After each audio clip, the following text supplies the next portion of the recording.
આપ સર્વોને હેતપૂર્વક જય શ્રી સ્વામિનારાયણ। આજની સત્સંગ કથા વાર્તા નિજ મંદિર સાવરકુંડલા। આજની સત્સંગ કથા વાર્તામાં આપણે ચરિત્ર કથા અંતર્ગત સદ્ગુરુ શ્રી પરમચૈતન્યાનંદ સ્વામીનું દિવ્ય ચરિત્ર સાંભળશું।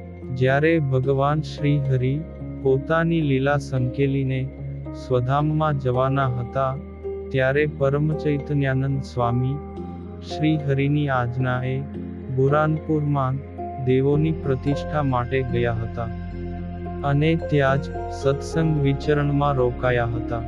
તેથી તેઓ એ સમયે ગઢપુરમાં હાજર રહી શક્યા ન હતા, પરંતુ પ્રભુ શ્રી હરિનું દિલમાં અખંડ ચિંતવન હતું। શ્રી હરિએ પણ સદ્ગુરુ શ્રી ગોપાળાનંદ સ્વામીને ભલામણ કરતા કહ્યું હતું કે, હે સ્વામી, પરમચૈતન્યાનંદ સ્વામી અતિ નિર્મોહી ને નિસ્પૃહી તથા સમર્થ છે અને મોટેરા પણ છે, માટે તમો તેમનું ધ્યાન રાખજો અને તે બીમાર પડે તો તમે તેમની સેવા માટે કોઈ પણ સેવકની વ્યવસ્થા કરજો। આમ શ્રી હરિ તો સ્વામીની ભલામણ કરીને સ્વધામ સીધાવ્યા હતા। શ્રી હરિ સ્વધામ સીધાવ્યાના સમાચાર સાંભળીને પરમચૈતન્યાનંદ સ્વામી તો ટૂંક સમયમાં જ પાછા ગઢપુરમાં આવ્યા। ત્યારે ગોપાળાનંદ સ્વામી તેમને ખૂબ જ પ્રેમથી મળ્યા અને શ્રી હરિએ કહ્યું હતું તે મુજબ બધી જ વ્યવસ્થા કરી આપી। ભગવાનના વિયોગે તેઓ ઘણીવાર બાળકની પેઠે રુદન કરતા અને દેહનો અભાવ લેતા ને કહેતા કે આ દેહે મને મહારાજનો વિયોગ કરાવ્યો હતો। પછી તેઓ હંમેશા ગઢપુરમાં જ રહીને સત્સંગની સેવા કરતા હતા। ગઢપુરમાં જ્યાં જ્યાં મહારાજે લીલા કરી હોય તે એકે એક સ્થાનની લીલા તેઓ સંભાળતા। કોઈ તેમની પાસે બેસે તો તેમને ભાવવિભોર બનીને મહારાજના લીલા ચરિત્રો સંભળાવતા।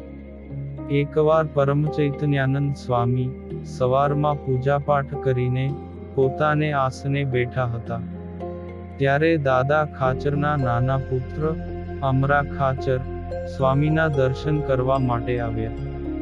સ્વામીને તથા ત્યાં બેઠેલા સંતો ભક્તોને પગે લાગીને તેઓ ત્યાં બેઠા।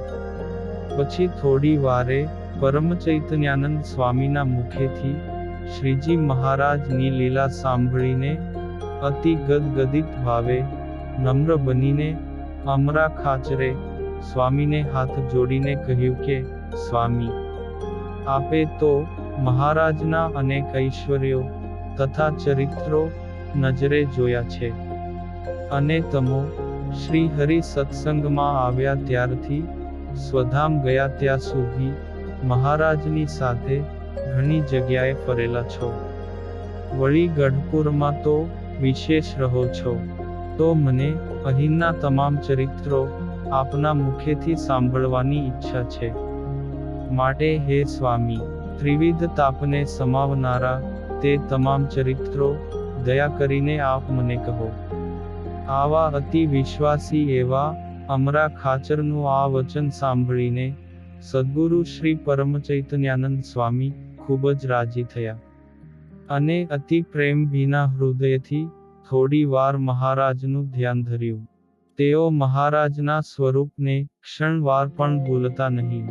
પછી સહુના ઉપર ઉપકાર કરવાના હેતુથી સ્વામીએ ગઢપુરના તમામ ચરિત્રો પોતાની સ્મૃતિ અનુસારે અમરા ખાચરને કહ્યા ને જેમ ચંદન ચરચવાથી શરીરમાં શાંતિ થાય, વરસાદ વરસવાથી પ્રાણીઓને સુખ થાય, તેમ સ્વામીના મુખેથી શ્રી હરિના ચરિત્રો સાંભળીને અમરા ખાચર વગેરેને ખૂબ જ શાંતિ થઈ। આ રીતે પરમચૈતન્યાનંદ સ્વામીએ અમરા ખાચરને મહારાજના ચરિત્રો સંભળાવેલા। તે શ્રી હરિના ચરિત્રોનો ગ્રંથ કે જે ગઢપુર લીલા ના નામે સંપ્રદાયમાં ઉપલબ્ધ છે।